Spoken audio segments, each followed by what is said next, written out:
विविध भारती पुणे ठळक बातम्या.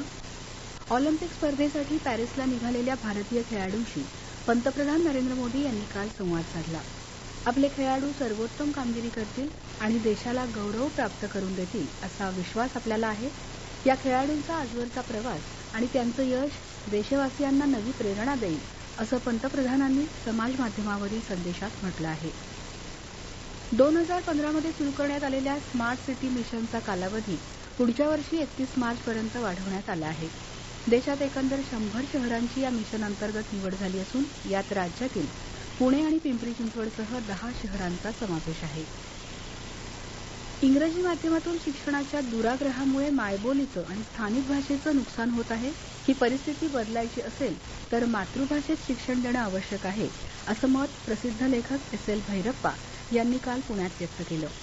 सावित्रीबाई फुले पुणे विद्यापीठाच्या वतीनं आंतरभारती संवाद या मुक्त संवाद कार्यक्रमात ते बोलत होते. दर्या सारंग सरखेल कान्होजीराजे आंग्रे यांच्या 295व्या पुण्यतिथीनिमित्त काल अलिबागमध्ये एका विशेष अभिवादन कार्यक्रमाचं आयोजन करण्यात आलं होतं. भारतीय नौदलाच्या वतीनं आयएनएस आंग्रेचे कमांडर ऋषिराज कोहली यांनी कान्होजीराजे आंग्रे यांच्या समाधीला पुष्पचक्र अर्पण करून अभिवादन केलं. रायगड पोलीस दलानंही काल कान्होजी आंग्रे यांना मानवंदना दिली. स्वच्छंद गिर्यारोहण संस्थेचा एक चमू हिमालयातील 2 शिखरांच्या मोहिमेसाठी रवाना झाला आहे. या मोहिमेतील गिर्यारोहकांना शुभेच्छा देण्यासाठी पुण्यात एक कार्यक्रम नुकताच आयोजित करण्यात आला होता.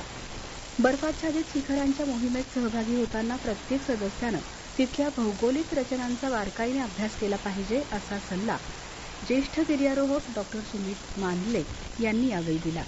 हिमालयातील 2 शिखरांच्या मोहिमेचं नेतृत्व अनिकेत कुलकर्णी करत आहेत. हवामान. पुणे आणि परिसरात आज हलक्या पावसाचा अंदाज पुणे वेधशाळेनं वर्तवला आहे. या होत्या आतापर्यंतच्या ठळक बातम्या. यानंतरच्या ठळक बातम्या सकाळी 10:58 वाजून